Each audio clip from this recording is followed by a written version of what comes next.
बाबा विश्वनाथ की नगरी बनारस से आप सभी का स्वागत है आपके अपने favourite channel study with team Banaras में। आप सभी को पता है कि सीटेट में जो इंग्लिश का सेक्शन होता है उसमें 30 क्वेश्चंस आते हैं, जिसमें से 15 नंबर के क्वेश्चंस आते हैं रीडिंग कॉम्प्रिहेंशन या पैराग्राफ पे बेस्ड। बाकी के जो रिमेनिंग क्वेश्चंस होते हैं इंग्लिश पेडागोजी के, वही हम इस वीडियो में डिस्कस करने वाले हैं। और ये पेपर होगा सीटेट का जुलाई 2019 का पेपर 1। तो चलिए शुरू करते हैं।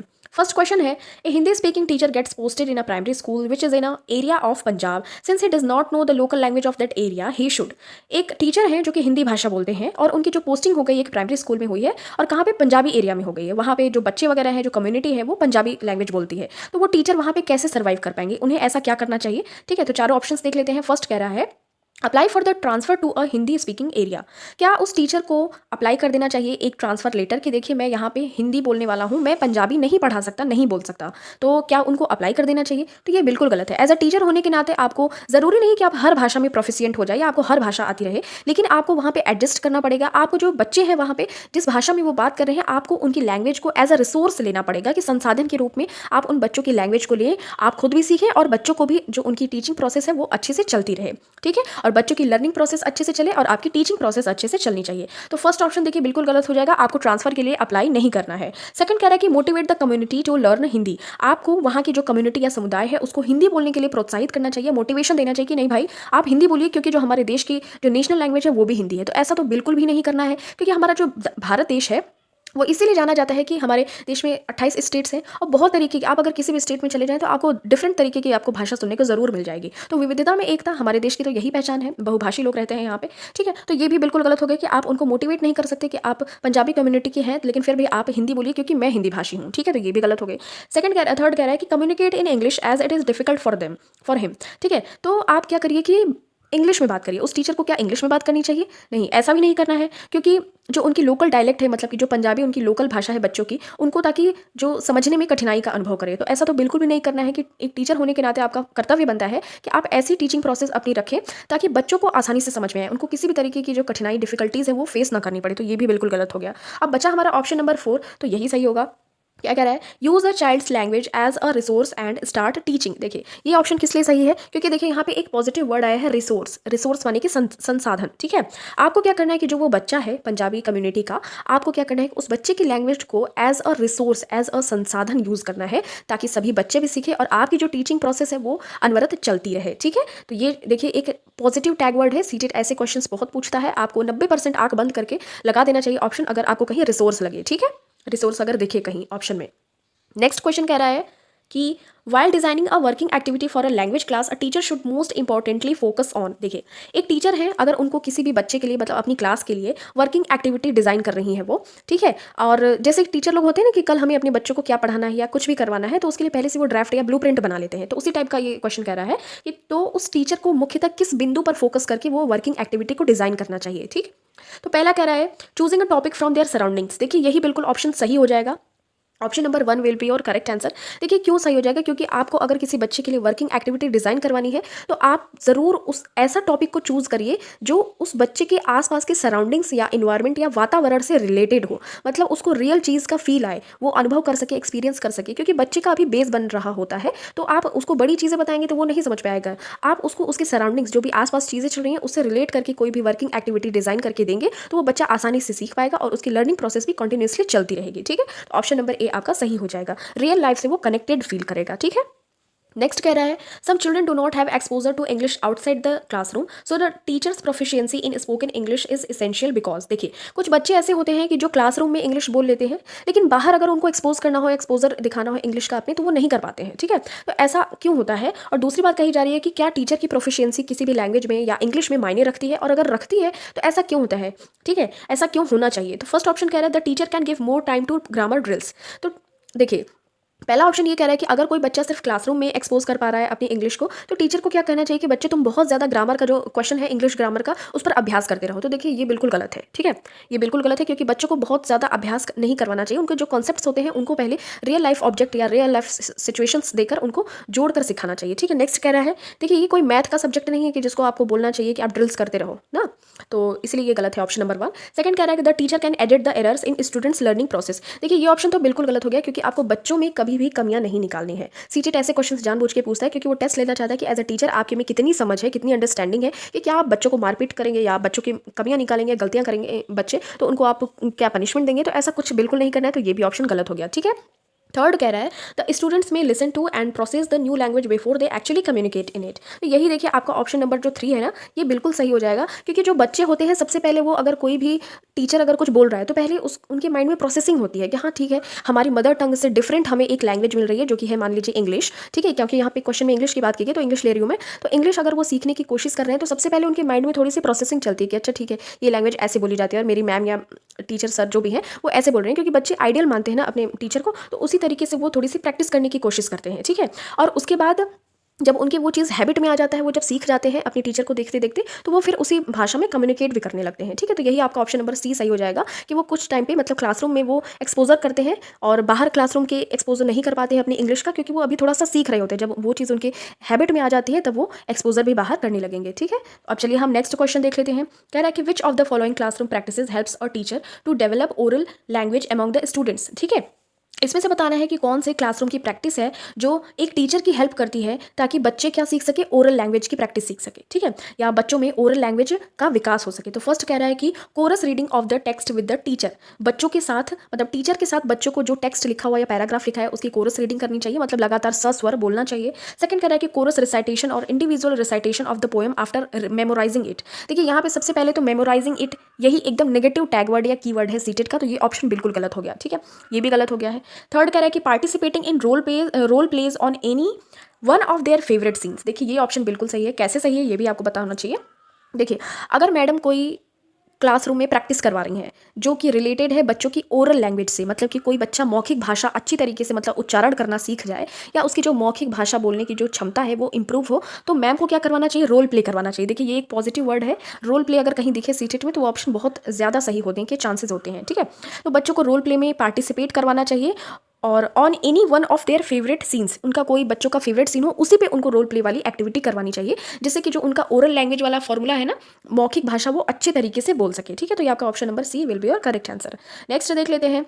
In a constructivist classroom language learning would most importantly be based on. देखिए कंस्ट्रक्टिविस्ट क्लासरूम क्या होता है कि जहाँ बच्चे कुछ करके सीखते हैं, लर्निंग बाय डूइंग होता है ना, तो वहाँ पे मोस्ट इंपॉर्टेंटली जो लर्निंग होती है उनकी सीखने की प्रक्रिया, तो वो किस पर बेस्ड होती है। तो पहला कह रहा है कि group discussion and peer interaction. देखिए ये भी सही है। फिर नेक्स्ट कह रहा है कि minute observation and record of each child's handwriting development. तो ये तो कोई मायने नहीं रखता कि यहाँ पे राइटिंग की बात क्यों की जा रही है, यहाँ पे तो लैंग्वेज लर्निंग की बात की जा रही है, लर्निंग बाय डूइंग की बात की जा रही है, क्योंकि ये कंस्ट्रक्टिविस्ट क्लासरूम है। ठीक है, थर्ड कह रहा है कि करेक्शन ऑफ स्पेलिंग। देखिए पहली बात तो हमको ऐसा नहीं करना है कि बच्चों में एरर्स निकालें या उनको बार बार करेक्ट करते रहना, तो ये भी गलत हो गया।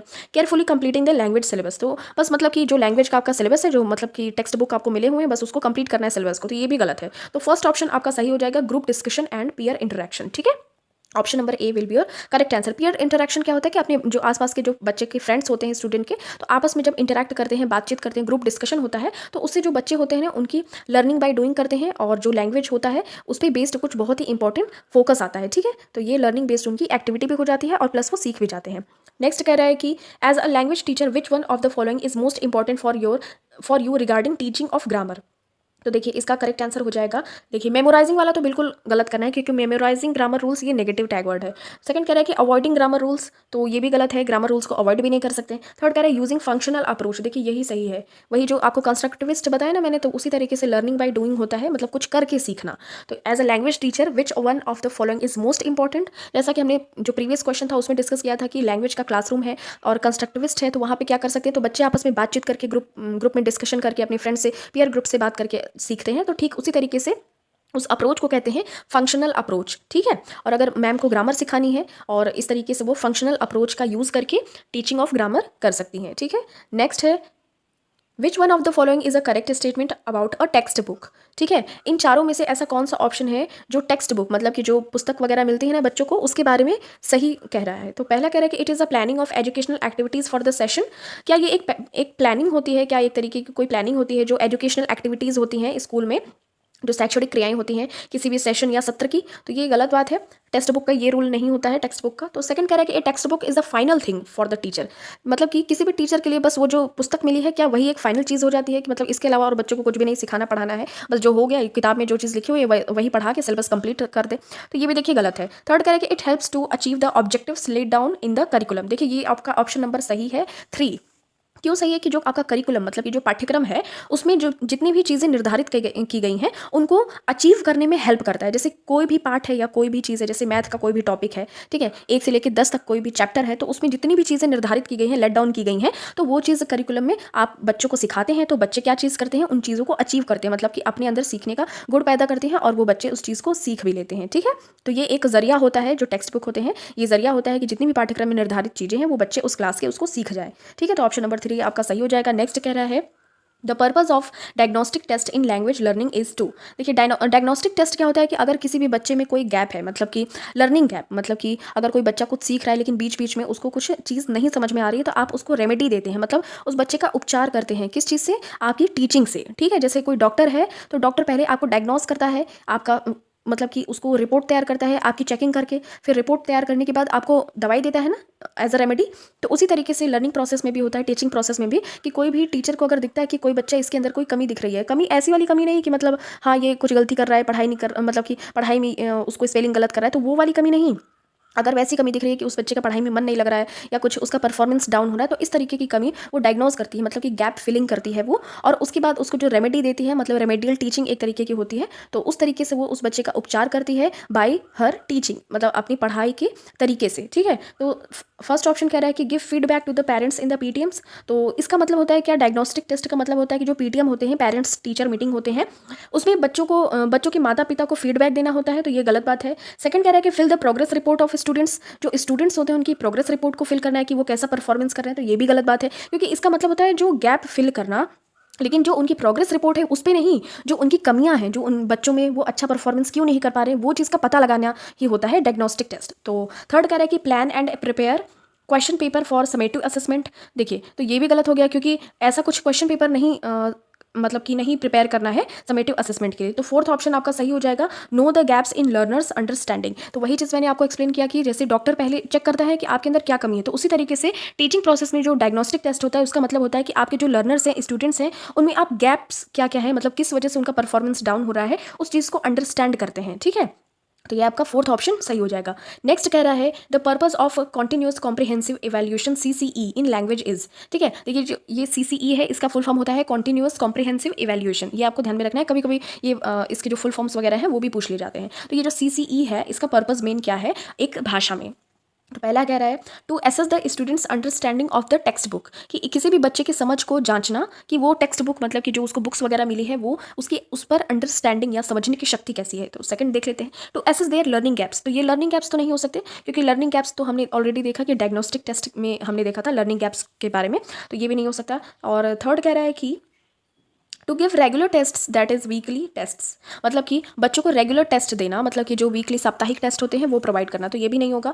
और फोर्थ ऑप्शन आपका देखिए सही हो जाएगा तब, क्योंकि यही बच्चा भी है। कह रहा है कि to assess the level of competencies achieved by the children. तो देखिए ये जो CCE होता है ना, कॉन्टिन्यूस कॉम्प्रिहेंसिव इवैल्यूएशन, ये क्या चेक करता है कि जो बच्चे ने अब तक जितनी भी कॉम्पिटेंसीज अचीव की हैं, जितनी भी क्षमताएं योग्यताएं अचीव की हैं, उन सभी को असेसमेंट करता है, उन सभी का जांच करता है। तो ये CCE का यूज़ है। और अगर बात करें to assess their learning gaps, तो ये डायग्नोस्टिक टेस्ट का यूज़ है। डायग्नोस्टिक टेस्ट इसीलिए यूज़ किया जाता है कि कभी अगर किसी बच्चे की लर्निंग गैप हो रही है, मतलब वो सीखने में थोड़ा सा कम हो रहा है, किसी चीज़ में परफॉर्मेंस डाउन हो रही है, तो उसके लिए हम लोग डायग्नोस्टिक टेस्ट करते हैं। लेकिन जो इस क्वेश्चन का CCE का मतलब होता है कि जो उसकी कॉम्पिटेंसेस या योग्यताएं हैं उसको उसने किस तरीके से अचीव किया है या कैसे अचीव किया है, तो वो चीज़ असेसमेंट उसकी होती है, तो वो CCE के अंडर आती है। अब हम नेक्स्ट देख लेते हैं, under which act did English get the status of the associate official language. तो इसका नॉर्मल सा करेक्ट आंसर हो जाएगा ऑप्शन नंबर ए, क्योंकि आर्टिकल नंबर 343 में ऑफिशियल लैंग्वेज एक्ट है, जो कि इंग्लिश से रिलेटेड है और हिंदी से रिलेटेड है। ठीक है, 343A में हिंदी है, और अगर बात करें इंग्लिश की तो 343B में इंग्लिश है।